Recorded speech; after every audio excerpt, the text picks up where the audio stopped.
तलाक तलाक दूंगी, मगर मेरी एक शर्त है।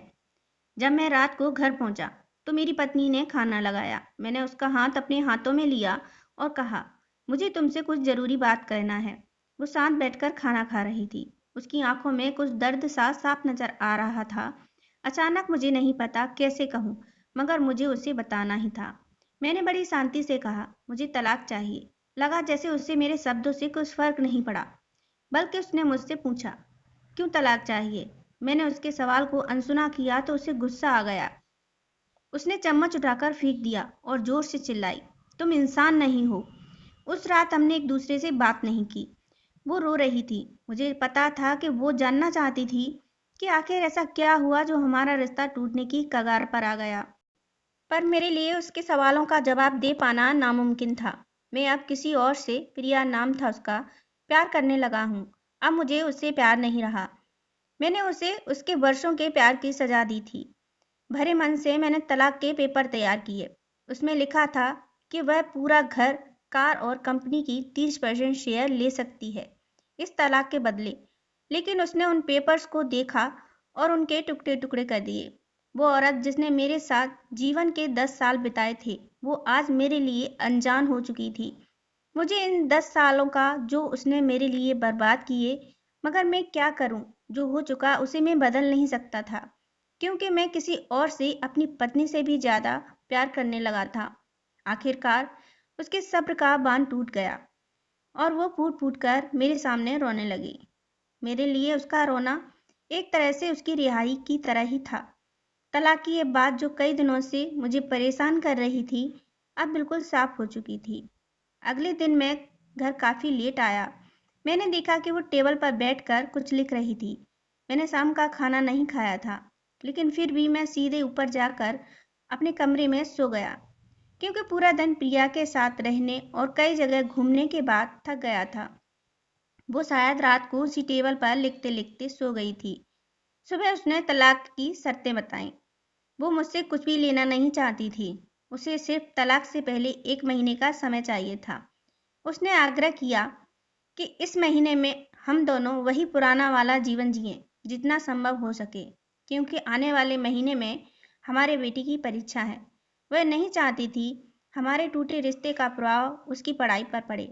मुझे भी यह ठीक लगा, मगर वो कुछ और भी चाहती थी। जैसे शादी के दिन मैं उसे उठाकर अपने शयन कक्ष तक ले गया था, उसी तरह हर रोज 1 महीने तक मैं उसे शयन कक्ष से उठाकर मुख्य द्वार तक ले जाऊं।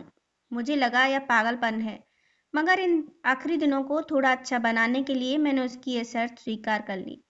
मैंने प्रिया को अपनी पत्नी की सभी शर्तें बताईं। वो हंसने लगी। उसे लगा मेरी पत्नी कितने भी तरीके अपना ले, तलाक तो तय है। मेरी पत्नी और मैं किसी से भी इस दौरान नहीं मिले थे, लेकिन उस दिन जब मैं उसे पहली बार उठाया, गेट तक ले गया, तो हम दोनों काफी अजीब महसूस कर रहे थे। पीछे से हमारा बेटा भी खिलखिलाकर खुश हो रहा था। अगले दिन यह काम थोड़ा सामान्य और आसान हो गया।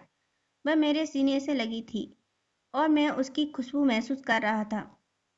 ऐसा लगा जैसे कई दिनों बाद मुझे यह खुशबू मिल रही है, या फिर कई दिनों से मैंने उसके होने का महसूस नहीं किया था। पहले जितनी उसमें वो कसाव नहीं था, और चेहरे पर कुछ हल्की झुर्रियां नजर आ रही थीं और बाल भी काफी सफेद होने लगे थे।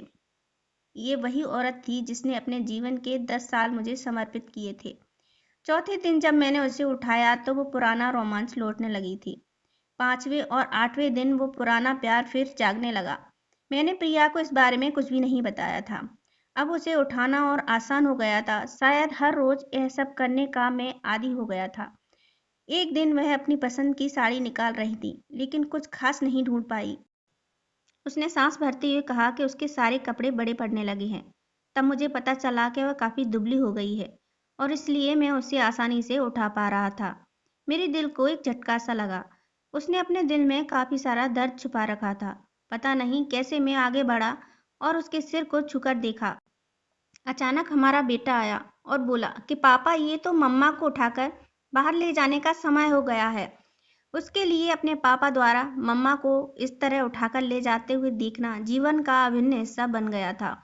मेरी बीवी ने हमारे बच्चे को बुलाया और जोर से उसे गले लगा लिया। मैंने अपना चेहरा दूसरी तरफ कर लिया। मुझे लगा कि मैं अपना निर्णय न बदल लूं, मैंने अपनी पत्नी को रोज की तरह उठाया और बेडरूम से सिटिंग रूम लेते हुए हॉल तक लाया। उसने प्यार से अपने दोनों हाथ मेरी गर्दन के आसपास रख दिए। मैंने उसे जोर से पकड़ रखा था, बिल्कुल हमारे सुहागरात की तरह, मगर उसका इतना कम वजन मुझे परेशान कर रहा था।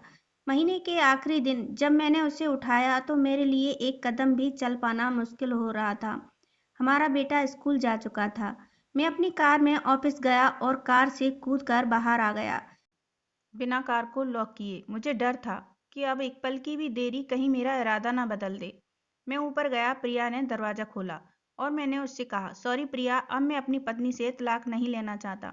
उसने मुझे देखा और मेरे सिर पर हाथ फेर कर कहा, तुम्हें बुखार तो नहीं है? मैंने उसका हाथ हटाया और कहा, सॉरी प्रिया, अब मुझे अपनी पत्नी से तलाक नहीं चाहिए। हमारी शादीशुदा जिंदगी शायद हम दोनों के ध्यान न देने की वजह से बोरिंग हो गई थी, लेकिन इसका मतलब यह कतई नहीं कि हम एक दूसरे से प्यार नहीं करते। अब मुझे एहसास हुआ है कि जिस दिन मैं उसे शादी करके अपने घर लाया था, उस दिन से जीवन के आखिरी दिन तक मुझे उसका साथ निभाना है। प्रिया के होश उड़ गए। उसने मुझे एक जोरदार चांटा जड़ दिया मेरे मुंह पर। वह रोने लगी और दरवाजा अंदर से बंद कर लिया। मैं सीढ़ियों से नीचे उतरा और आकर अपने कार में बैठ गया। आगे एक फूल वाले की दुकान पर रुका और अपनी प्यारी पत्नी के लिए एक सुंदर सा गुलदस्ता लिया। दुकानदार ने पूछा कि इस पर क्या लिखना है। मैंने मुस्कुराते हुए कहा कि मैं तुम्हें जीवन के आखिरी दिन तक यूं ही उठाता रहूंगा, मेरी अर्धांगिनी। उस शाम जब मैं घर आया, हाथों में गुलदस्ता लिए, मेरे चेहरे पर एक मुस्कान थी। मैं ऊपर अपने कमरे की तरफ भाग कर गया, लेकिन तब तक वह मुझे छोड़कर इस दुनिया से जा चुकी थी, हमेशा के लिए। वो कई महीनों से कैंसर से लड़ रही थी, लेकिन मैं प्रिया के साथ इतना खोया हुआ था कि कभी ध्यान ही नहीं रहा। उसे पता था वह जल्द ही मुझे छोड़कर जाने वाली है, इसलिए वह मुझे और मेरे बेटे के रिश्ते को टूटने से बचाना चाहती थी। मैं नीच उससे तलाक लेना चाहता था, लेकिन फिर भी उसने मेरे बच्चे की नज़रों में एक प्यारा पति और पिता बना दिया था। जीवन की छोटी छोटी बातें रिश्तों में बहुत बड़ा महत्व रखती हैं। बड़ा घर, बड़ी कार, बैंक बैलेंस, ये खुशियों का हिस्सा जरूर बन सकते हैं, मगर अपनों के बिना इनकी कोई कीमत नहीं। अगर यह कहानी पसंद आई हो तो लाइक शेयर करें और चैनल पे पहली बार आए हैं तो सब्सक्राइब करें। राधे राधे।